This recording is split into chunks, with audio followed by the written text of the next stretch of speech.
Afternoon the बड़ी और आपका आज ही बड़ी में लेकर आए, इसका टाइटल है the Bombay journey features Dilip Joshi aka Jethalal with Siddharth. तो चलिए देख लेते हैं ये वीडियो, लेकिन से पहले इस वीडियो चैनल का ओरिजिनल लिंक आपको हमारी वीडियो के डिस्क्रिप्शन मिल जाएगा। सब्सक्राइब लाइक के शेयर को फॉलो करें इनके चैनल को। इसके अलावा लोग चैनल के स्वयं लिंक भी हमारी वीडियो के डिस्क्रिप्शन मिल जाएगा। सब्सक्राइब लाइक के शेयर को फॉलो करें। चलिए देख लेते हैं ये वीडियो।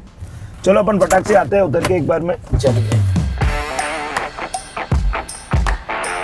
ये यहाँ पे हम लोग मैं जब ये था मेरा अपना ऑफिस, तभी हम 3 दोस्त हैं जी। एक डॉक्टर है हमारे पराग जवेरी, एक हमारे बिजनेसमैन है डॉक्टर अपना मिस्टर वीरेंद्र शाह जो NSCI क्लब के अभी प्रेसिडेंट है। ओके।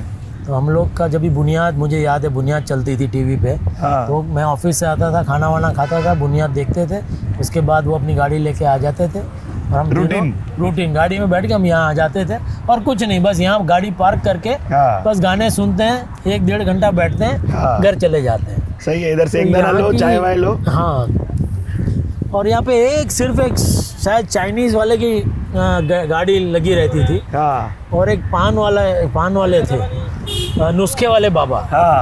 मतलब उनके पास हर मर्ज की दवा है। आप उनको बोलो अरे चाचा जरा ये जुकाम हो गया या ये, अरे बेटा देखो एक काम करो, तुम एक दालचीनी लो, एक ये लो, एक वो लो, उसको मिक्स करके खा जाओ, सब तुम्हारा आयुर्वेदिक समझ रखते हो। हाँ, पूरा मतलब आप कोई भी उनसे आप पूछ सकते हैं। वाह यार। तो वो यहाँ या जो टर्निंग है वहाँ फुटपाथ पे वो बैठते थे और वहाँ पान वान वगैरह सब वो लोग खाते थे उनसे।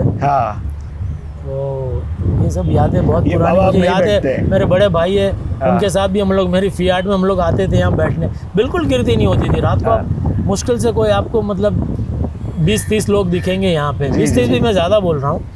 और उन दिनों नमक हलाल के गाने, पग घुंघरू बांध मेरा नाचे, तो उसमें क्लेरियन का टेप लगता था फियाट में और स्लाइडिंग वाला होता था, चोरी ना हो जाए इसलिए रात को आपको निकाल के आप घर ले जाते हैं। मालूम है मेरे को ये बात। और फिर अगले दिन उसको आप फिट करते और कैसेट हुआ करती थी। हम लोग इधर लेट जाते थे। आप इधर लेटे हो कभी? नहीं, लेटा तो नहीं हूँ मैं, बैठा जरूर हूँ मैं।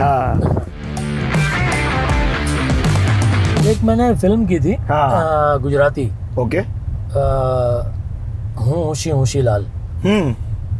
वो काफ़ी मतलब इंटरनेशनल फेस्टिवल, थोड़ी सी मतलब वो क्या बोलते हैं कि वो फेस्टिवल टाइप फिल्म थी। हाँ जी, समझ बहुत बढ़िया। उसमें कुछ 35-36 गाने थे। ओह हाँ, म्यूजिकल तो नहीं थी पर पॉलिटिकल सटायर टाइप थी। अभी मूवी पे शायद है वो। अच्छा जी। तो वो रोल के लिए मुझे थोड़ा वजन कम करना था। तो यहाँ पे आगे एक स्विमिंग क्लब है, मफतलाल। करेक्ट। तो वहाँ का मैं लाइफ मेंबर हूँ। अरे वाह। तो उन दिनों फिर मैं क्या करता था कि मैं वहाँ चेंज, ऑफिस जब थी जी, तो ऑफिस से मैं वहाँ स्कूटर पार्क करके चेंज करके बारिश में फिर यहाँ पूरा मरीन ड्राइव वहाँ से लेकर के अपने ओबेरॉय तक मैं जॉगिंग करता था और वापस जाता था जॉगिंग करते करते।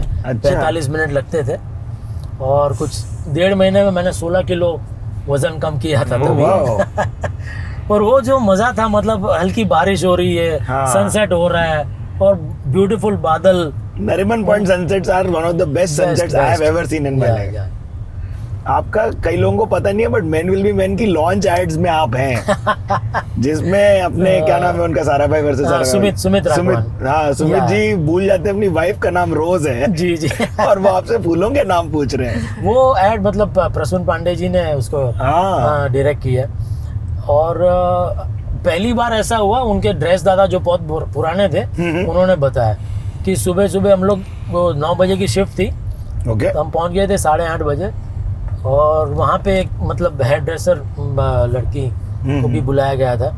तो पूरा कुछ ऐसा कुछ उन्होंने पहनाया और वहीं पे हमारे थोड़े से बाल उन्होंने काटे शेप वेप किए और अलग लुक जो उनको चाहिए था प्रसून जी को। और करीब मुझे लगता है 10:30 बजे हमने शुरू किया शूट जी।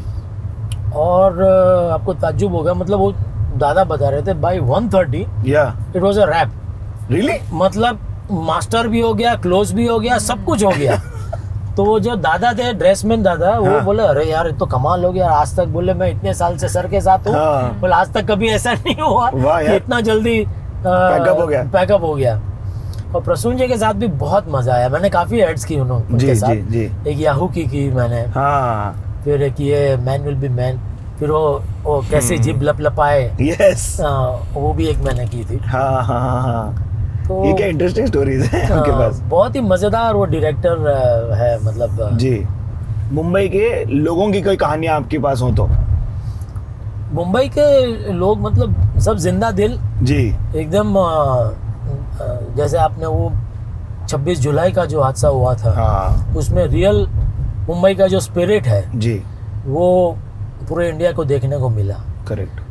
कि देखिए कैसे भयंकर सिचुएशन आ गई थी, लेकिन लोग एक दूसरे की मदद करने के लिए रास्ते पे उतर आए थे। कि लोग चल के जा रहे तो लोग अपने घर पे पानी खाना जो भी है, जो भी जहाँ फंसे थे उनको हेल्प करने के लिए, कुछ लोग जैसे वो गटर के जो ढक्कन थे जहाँ खुले, कितने लोग उसमें घुस गए क्योंकि पानी भरा हुआ है, पता नहीं है, चलते चलते अचानक आप उसमें गिर गए। तो बारिश में आप किधर थे तब? हाँ, अरे वो भी एक इंटरेस्ट। अब ऊपर वाल्केश्वर ले ले, हाँ ले लो, चलो। ये भी पुरानी यादें जरा ताजा करे वाल्केश्वर का। तो ये व्यू मेरे को मुंबई का beautiful, this is the best view, absolutely. तो 26 जुलाई को हम लोग शूटिंग कर रहे थे परवानी स्टूडियो में, कांदीवली में। कांदीवली। और अचानक ये बारिश शुरू हुई, लाइट वाइट कट हो गई लंच के बाद। ओके। तो फिर पता चला अभी थोड़े दिन मतलब बारिश बंद हो जाएगी ये वो, लेकिन बंद नहीं हुई। फिर आके नहीं बहुत बारिश हो रही है, लाइट आने का कोई चांस ही नहीं है। शूटिंग कैंसिल हुआ। और तब मेरे पास एक एस्टीम हुआ करती थी। ओके। और मैं खुद ही चलाता था।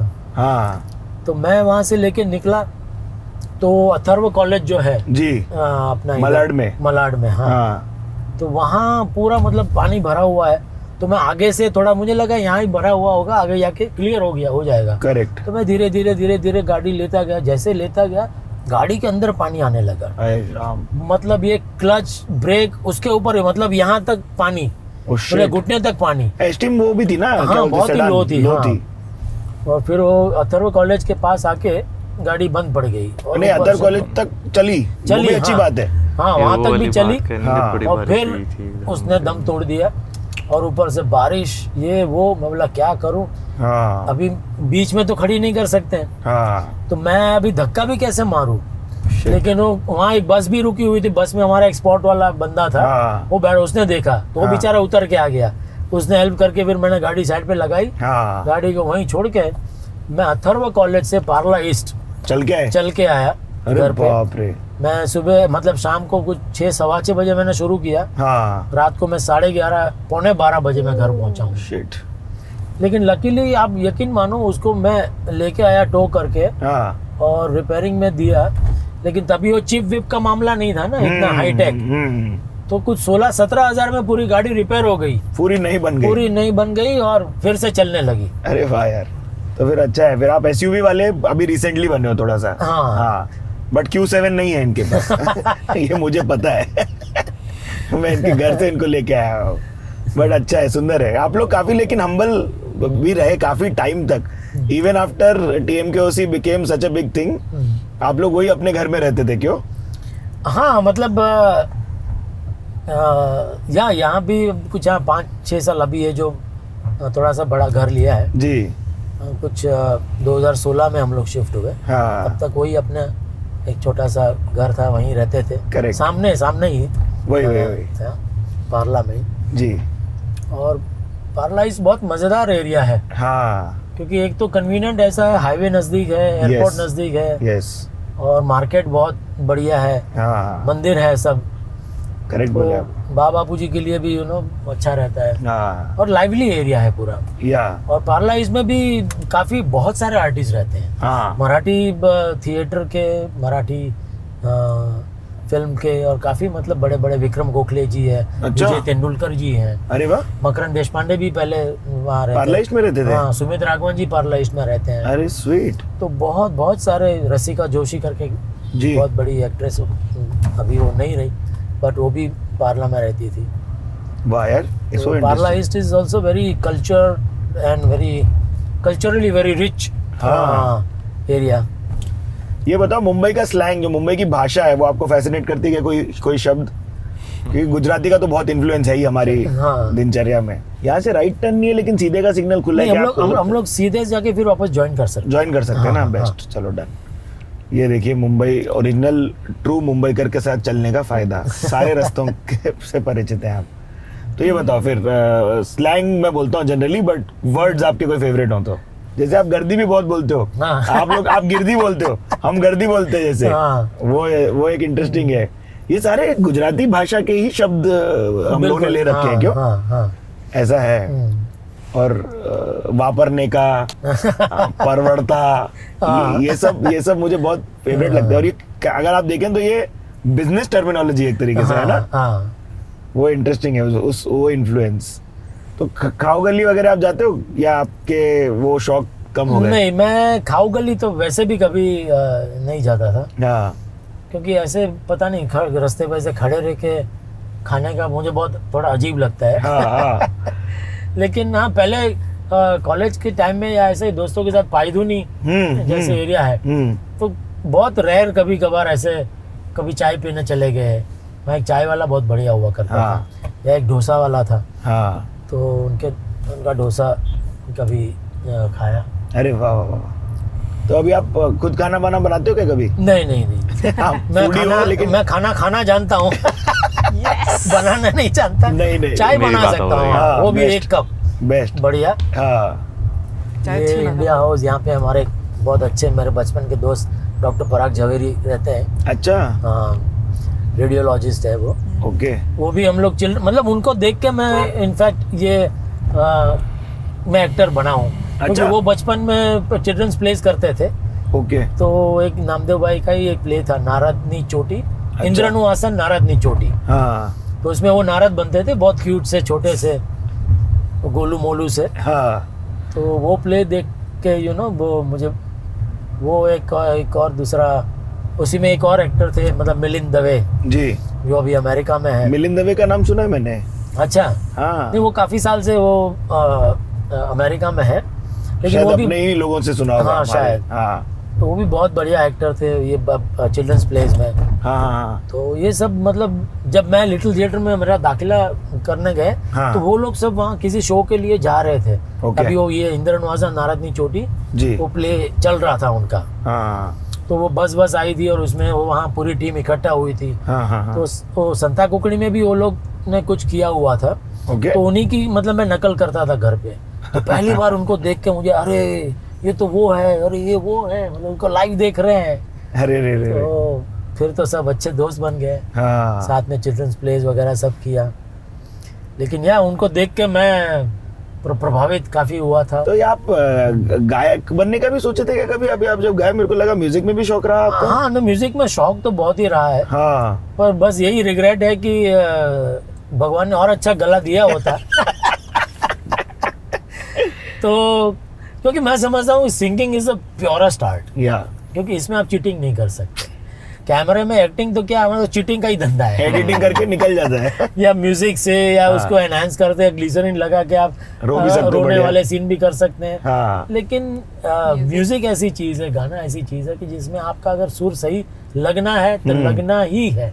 जरा सा भी आपका सुर हिला तो माइक पकड़ लेगा और वो पता चल जाएगा। सही बात बोले आप। तो ये एक रिग्रेट है कि यार एक अच्छा सिंगर अगर, मतलब जैसे अभी सोनू निगम जी हैं, या इतना बढ़िया, मतलब जो कितना, मतलब म्यूजिक में समझता हूँ कि अगर आपको चलो प्रोफेशनली आपको करियर नहीं भी बनाना है, लेकिन आप तानपुरा लेके बैठ गए, इतना बढ़िया स्ट्रेस बस्टर है वो, कि आप एक आधे घंटे के लिए बैठ गए एक सुर लगा के, तो एक अलग एक साधना है, अलग एक समाधि है जी।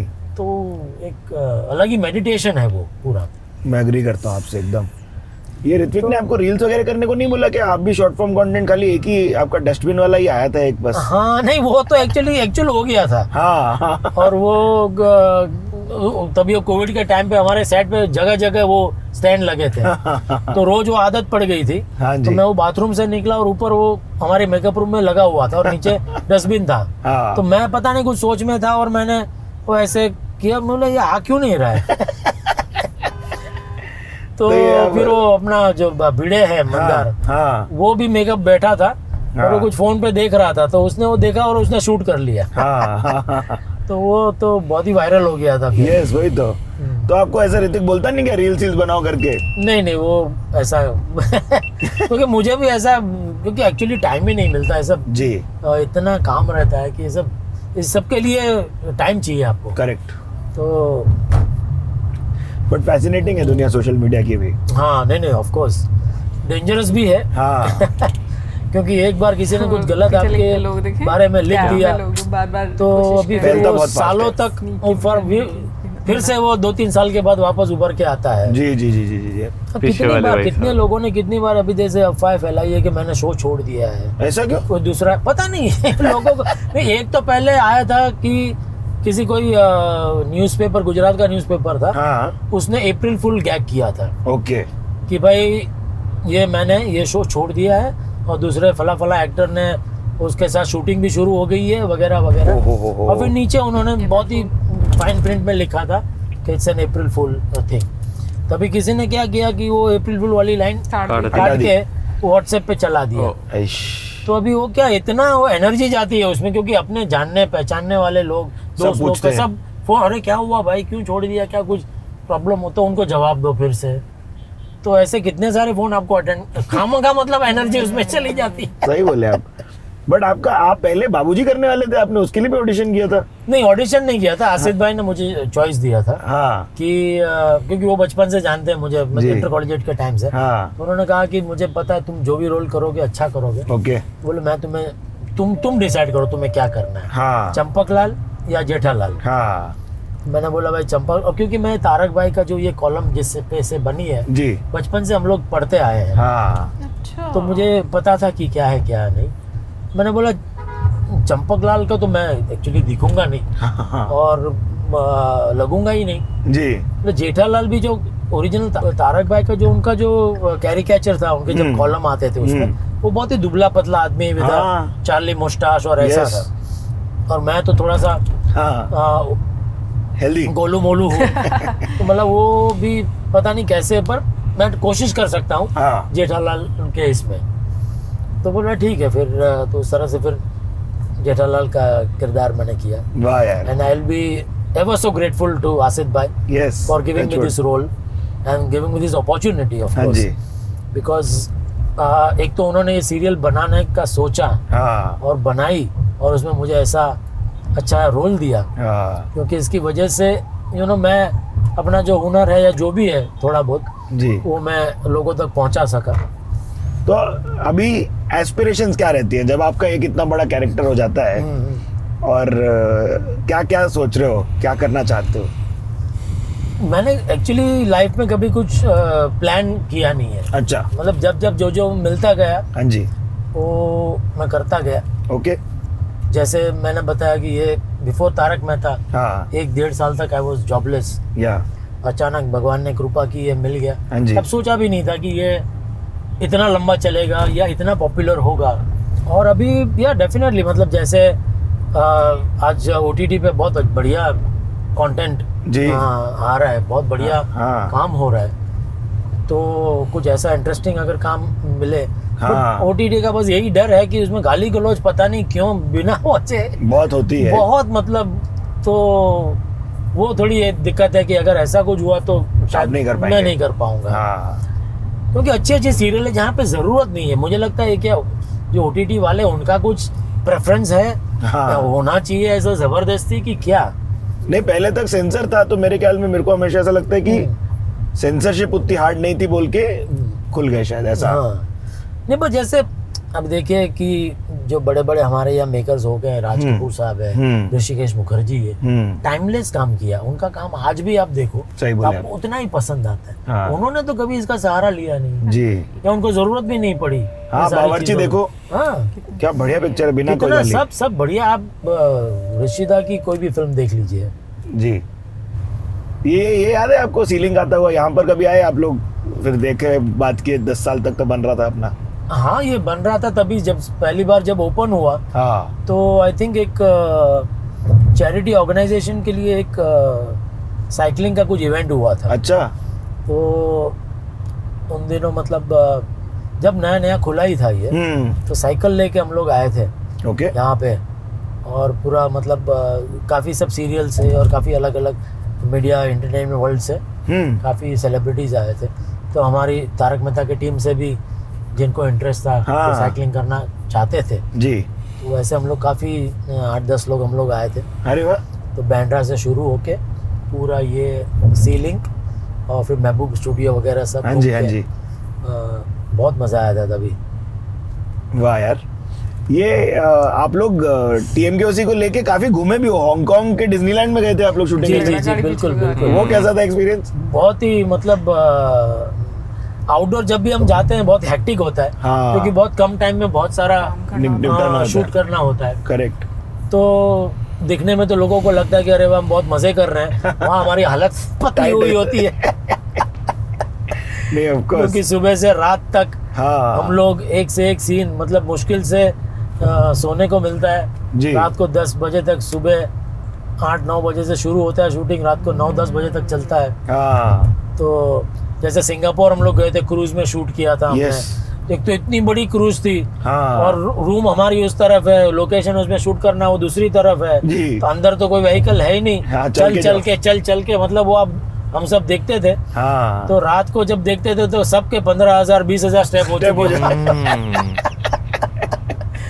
और कई बार तो 1-2 बार तो मैंने मतलब जो रेस्टोरेंट थी जहाँ पे हमारा डिनर ऑर्गेनाइज किया हुआ था, हाँ। वो रूम से इतना दूर होता था, करेक्ट, तो मैं तो कई बार पैकअप होने के बाद रूम पे जो शावर लेने गए, फिर बोले बाद में जाते हैं डिनर लेने, छोड़ो तो मतलब फिर। डिनर भी स्किप किया, मतलब भाई अभी ताकत नहीं है करेक्ट। चल के वापस वहां तक जाने का। तो ये बताओ कि इतना काम करने के बाद कभी ऐसा लगता है कि अपन डायरेक्ट करें या प्रोड्यूस करें? आई थिंक सी एवरी ये जो डेजिग्नेशन है ना, मैं समझता हूँ कि एक स्पेशलाइज स्किल है। ओके, तो ऐसा नहीं है कि अभी ओवरनाइट आपने अचानक आप उठ के भी अब मैंने इतना काम किया है, हाँ मैं सीरियल में इतना इम्प्रोवाइज करता हूँ, हाँ तो मैं राइटर बन जाता हूँ, मैं लिख भी सकता हूँ। एक राइटर का एक अलग जी। मतलब आपका रीडिंग उतना होना चाहिए, रिसर्च इतना होना चाहिए। लेकिन आजकल ये काफी लोग ऐसे ही, कोई भी ऐसे बन जाता है। तुक्के में चालू करते थे। डायरेक्टर भी मतलब वो एक अलग स्पेशलाइज स्किल है जी, तो इसी तरह प्रोड्यूसर की भी एक अलग स्किल है। 100%। वो जो टेम्परामेंट है हर एक पोस्ट का, हाँ। वो अलग अलग है। सही बोला। अगर आप में है वो टेम्परामेंट, हाँ। आप कर सकते हैं, फाइन। जी, बट मैं समझता हूँ कि भगवान ने हर एक को एक सर्वाइवल के लिए टैलेंट दिया हुआ है। यस, तो अगर आप उसको पहचान के उसी में अगर लगे रहे, उसी को डेवलप करें, हाँ। तो आप लाइफ में डेफिनेटली आप कुछ बन सकते हैं। इंटरेस्टिंग। वरना आप क्या है कि jack of all master of none, yes वैसा काम हो जाएगा। यस, आप हर जगह हाथ पैर मारने जाएंगे हाँ तो कहीं के नहीं रहेंगे। सही बोले आप। तो मुझे बहुत पहले ही समझ में आएगा कि भाई ये एक्टिंग जो है हाँ वो समझ में आती अपना है। काम है, हाँ एक्टिंग की दुकान हम खोल सकते हैं, हाँ वो चल सकती है। जी, लेकिन अभी इतना काम करने के बाद जो प्लेस भी मैंने 2-3 डायरेक्ट किए, तो थोड़ा सा वो एक सीन का मतलब कैसे क्या माउंटिंग होना चाहिए, जी। सीन में कैसे क्या किस तरह जाना चाहिए, थोड़ा सा Idea. काम को सिखाता है। वैसे हाँ थोड़ा सीख आ गई है, जी, तो डायरेक्शन डेफिनेटली के बारे में मैं आगे जाके अगर मौका मिला तो मैं सोच सकता हूँ। जी। बाकी डिपार्टमेंट नहीं। बाकी प्रोड्यूसर का तो वो टेम्परामेंट मैं नहीं नहीं है। समझता हूँ मुझ में हाँ। नहीं है, क्योंकि उसमें बहुत कुछ आपको झूठ बोलना पड़ता है। मैनिपुलेटिव दुनिया है थोड़ी सी। बहुत मैनिपुलेट करना पड़ता है, और मैं बिल्कुल भी मैनिपुलेटिव नहीं हूँ। आपके मुंह पे दिख जाता है क्या? हाँ, मैं मतलब मैं कभी झूठ बोल ही नहीं सकता, वो मेरे चेहरे पे जी, दिख जाता है। वही तो मैं किसी को मैनिपुलेट कर ही नहीं सकता हूँ। मैं हाँ, अपना जो हाँ। दिल में है वो मैं बोल सच। देता हूँ। करेक्ट। होते हैं कुछ तो- लोग। अच्छी बात है, हाँ। मुझे मैं खुशी वाउच होगी करूंगा। इससे। मैंने एक लड़की की शादी में पिताजी के मुंह को देखा हुआ है, तो मुझे हाँ। पता है कि भाई कितनी टेंशन रहती थी, फिर कितना एंजॉय भी करते थे। हाँ। Very good, very good. तो ये इम्प्रोवाइजेशन की जो आपने बात बताई, ये काफी लोग हमारे तारक मेहता के फैंस देख रहे होंगे। तो कितना इम्प्रोवाइजेशन होता है, कितना स्क्रिप्ट में होता है, कितना आप लोग, और ये कैसी जर्नी रही? स्टार्ट में करते थे क्या, अभी कितना हाँ, करते नहीं हो? पहले से मतलब वो तो कॉमेडी जॉनर ही ऐसा है हाँ जिसमें you have to leave space for improvisation. Yes, because कई बार क्या होता है कि आप सीन करते हो ऑन सेट, हाँ आपको कोई प्रॉपर्टी को लेके कोई आपको पंच सूझ आया, Okay. कोई मूवमेंट को लेके आपको कोई पंच आपके दिमाग में आ गया। जी तो ये आसिफ भाई ने भी पहले से ये छूट दे रखी है ओके कि भाई हाँ, अगर आपको कुछ अच्छा लगता है हाँ। तो आप उसको एनहांस, क्योंकि स्क्रिप्ट को आपको एनहांस ही करना है। जी जी एक राइटर ने लिखा है अपने हिसाब से, हाँ फिर वो सेट पे आके एक्टर अगर उसको काफी सारी चीजें सूझती भी है, हाँ तो वो अपने हिसाब से वो इम्प्रोवाइज करता है। तो ये इसमें भी काफी सारा इम्प्रोवाइज्ड होता है। अच्छा हाँ, तो स्क्रिप्ट भी होती है मजेदार, नो डाउट, जी, राइटर जी। भी लिखते ही है, और उसके ऊपर थोड़ा सा तड़का हम भी अपनी ओर से लगा देते हैं। 100%। तो अल्टीमेटली सबका गोल तो यही है कि हम जितना हो सके उतना लोगों को अच्छा मनोरंजन दे सके। जी तो एक अच्छा शो बनना चाहिए, अच्छा एपिसोड बनना चाहिए कि लोगों को हाँ। उसमें मजा आए। तो सही बोले बस आप। सबकी कोशिश यही रहती है कि अच्छा काम करें, और हर एक डिपार्टमेंट आज भी देखिए, कई बार क्या होता है कि जब सक्सेसफुल होने के बाद आपकी रिस्पॉन्सिबिलिटी और बढ़ जाती है, क्योंकि लोगों की एक्सपेक्टेशंस बढ़ जाती है। तो फिर आप और रिलैक्स नहीं बैठ सकते कि चलो अब तो सक्सेसफुल हो गया, हाँ तो अब तो चलो जो भी करेंगे, नहीं लोग इमीडिएटली वो उठा के फेंक देंगे। करेक्ट। तो उल्टा डबल मेहनत आपको सही बोले करनी पड़ती है। आपका सामाजिक काम भी काफी होता रहता है, आप काफी इन्वॉल्व रहते हो, उसके बारे में थोड़ा लोगों को बताओ। हाँ, मैं मतलब ये जो BAPS संस्था है, जी स्वामीनारायण संस्था है, मैं उससे 2008 में मैं जुड़ा, हाँ जस्ट बिफोर तारक मेहता का ये उनका Yes. चश्मा मुझे मिला। ओके मैं फरवरी में जुड़ा और मुझे जुलाई से ये, तो मैं एक तरीके से मैं ये भी मानता हूँ कि ये मेरे गुरु के आशीर्वाद है। हाँ जी कभी उन्होंने ऐसा बोला नहीं कि ऐसा काम मिलेगा और ऐसा हाँ, है, हाँ, हाँ। लेकिन मेरा ऐसा दिली मानना है कि मैं इस तरह उसमें जुड़ा उसके बाद, तो हाँ। उसमें काफ़ी सारी सामाजिक मतलब उसमें काम होता है। यस तो जब भी जैसे मौका मिलता है मैं उसमें शरीक होने की कोशिश करता हाँ हूँ। नहीं मुझे पता है, क्योंकि हम जो 2 साल से ट्राई कर रहे थे हाँ। उसमें कई बार ऐसा भी होता था कि आप उधर इन्वॉल्व है हाँ तो हमें डेट नहीं मिल पाएंगी। जी जी, मैं समझता हूँ ये डिटॉक्स सेशन होता है वो क्योंकि हफ्ते में आप जो पूरा जो ये दिमाग में चल रहा होता है नेगेटिव, ये हाँ जी, थॉट, हाँ। ये वो कुछ भी, वो 2 घंटे आप वहाँ गए तो एक तरह का वो काउंसलिंग हो जाता है। अरे वाह बहुत सारा कचरा निकल दिमाग से जाता है। निकल जाता है, हाँ और एक बहुत सारी समझ भी आप में आ जी। जाती है। तो मैं समझता हूँ कि बहुत राइट टाइम पे वो सत्संग मुझे मिल गया। ये जो पॉपुलैरिटी मिली हाँ। उसके पहले, क्योंकि अगर वो नहीं होता जीवन में तो पता नहीं मैं आज कहाँ होता। मैं अपने आप को बहुत बड़ा मतलब स्टार समझ रहा होता हाँ। कि भाई ये मेरी वजह से सब चल रहा है, या मतलब एक गलत वो दिमाग में आ जाता है ना आपको जी, कि भाई जी। एक पॉपुलैरिटी फेम ऐसी चीज है, Correct। एक बार आपके दिमाग में घुस गई तो अच्छे अच्छे उसमें मतलब रास्ते से भटक जाते हैं। सही बोले आप। तो वो सक्सेस पचाना भी मुझे लगता है कि बहुत डिफिकल्ट एस्पेक्ट है, और वे सत्संग की वजह से मुझे लगता है कि मैं थोड़ा सा ये ग्राउंडेड रहते हो। ग्राउंडेड आप रहते हैं। वाह क्योंकि यार। जब शुरू में जब ये पॉपुलर हुआ तो मैं जब वो नवरात्रि में एज अ गेस्ट बुलाते हैं आपको, हाँ हाँ हाँ मैं अहमदाबाद गया था, एकदम शुरू में बहुत ही जी। पॉपुलर हो गया था शो, जी और वहाँ नवरात्रि के एक फंक्शन में मुझे बुलाया था, तो एक साथ में कुछ वहाँ पे 20-25 हज़ार का क्राउड था, ओ वाओ। और स्टेज पे जैसे मैं गया तो लोग मतलब चिल्लम चिल्ली, और ये चिल्लम चिल्ली है जो ये बम्बई वाला हाँ ये वर्ड है, ये पूरे इंडिया में कहीं नहीं मिलेगा। हाँ सही बोले आप। हाँ। तो चिल्लम तो चिल्ली चिल्लम चिल्ली हो रही है, लोग गिर रहे, पड़ रहे, ऑटोग्राफ मांग रहे, फोटो खींच के। मैं बोला यार ये क्या हो रहा है, मेरे लिए पहला एक्सपीरियंस था। हाँ और मैं मनी मन भगवान को मतलब मैं याद करके मैं कह रहा हूँ कि अब क्या एक्सपीरियंस करा रहे हैं भगवान जी ऐसा कभी मैंने लाइफ में सोचा भी नहीं था हाँ। कि ये ऐसे मतलब ऐसा विजुअल में कभी देख पाऊंगा एज एन एक्टर। यस कैसा लगा आपको? मुझे पूछ रहे हैं? हाँ जी। अच्छा मुझे लगा नहीं बाकी आप लोग भी बताना प्लीज कमेंट्स में। हाँ। अगर ये 2 पार्ट पे रिलीज हुआ तो दोनों पार्ट्स पे प्लीज बताना कैसा लगा। नहीं बहुत ही मजा आया। मतलब मैं तो सबसे मजा तो मुझे जो आप मुझे पुरानी जगह पे बुलेश्वर। बुलेश्वर ले गए हाँ। वो एरिया देख के इतना मजा आ गया क्योंकि बचपन की इतनी सारी यादें हैं। हाँ जी बाप रे मेरी लाइफ में मैंने इतना नहीं बोला था। बैठे अपने में सब में मैं इधर पानी पी गया हूँ पूरा।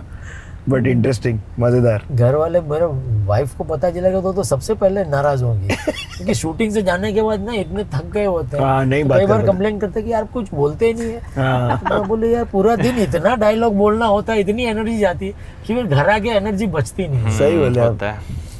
वो सेट भी आप पहचान गए होंगे घर की तरह ही कि ये नहीं था कल यहाँ पर, यहाँ क्यों है ये? हाँ, सबके एक दूसरा घर ही है ना। हाँ। आप लोग हमें ये बताइए कैसा लगा आपका फेवरेट पार्ट 1 या 2 में, क्या मोमेंट था आपका फेवरेट मोमेंट जो था, हमें कमेंट्स में बताना। मैशेबल इंडिया को सब्सक्राइब करना जरूर, और तारक मेहता का उल्टा चश्मा देखते रहो। भाई दोनों पार्ट्स में जो है ना मुझे सबसे अच्छी चीज़ ये लगी कि जब आप जो है ना किसी ऐसे रोड से गुजरते हैं जहाँ पे आए एक लंबी मुद्दत से ना गुजरे, जैसे आज वो सीलिंग से जो है वो गुजर रहे थे तो उसकी भी याद जो है वो शेयर कर रहे थे, फिर उसके बाद वो जो सी व्यू पर गए हुए थे उसकी याद भी जो है वो शेयर कर रहे थे।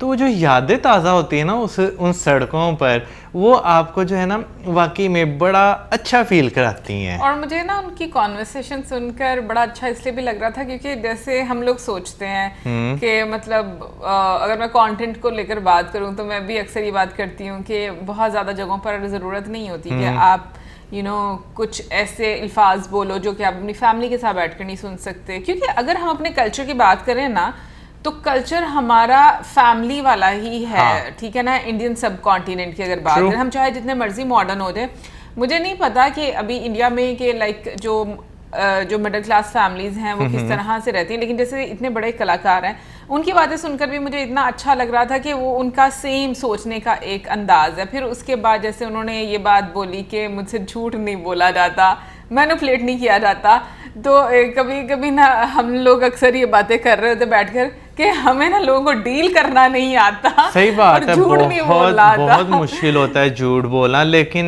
मैंने ये देखा है कि जो लोग झूठ इजीली बोल जाते हैं ना, खैर हमने आज एक वीडियो भी देखी है, लेकिन जो लोग झूठ इजीली बोल जाते हैं ना वो सर्वाइव भी बहुत आराम से करते हैं। बट मुझे पता नहीं, ऐसा लगता है कि आप झूठ बोलते हो ना तो आप रेस्टलेस रहते हो, आपको कभी भी अंदर का सुकून नहीं मिल सकता क्योंकि आपको तो पता होता है ना कि आप गलत काम कर रहे हो। बट खैर लोगों को देखा है कि वो बहुत झूठ बोलते हैं और हर किसी के मुंह पर वो डिफरेंट झूठ बोल रहे होते हैं और वो बड़े सुकून में भी होते हैं कि हमने सबको पागल बना दिया हुआ है। बट अगेन मुझे ये नहीं वैसे पता कि प्रोड्यूसर्स वाली जो लाइन है उसमें मैनिपुलेट क्या करना होता, मुझे नहीं पता। आई डोंट नो जो वो बात कर रहे थे वो कमेंट सेक्शन में आप जरूर बताइएगा। बाकी ओवरऑल बहुत एंजॉय किया, आई होप आप लोगों ने भी एंजॉय किया होगा। मिलेंगे नेक्स्ट टाइम, सब्सक्राइब करना, गुड बाय।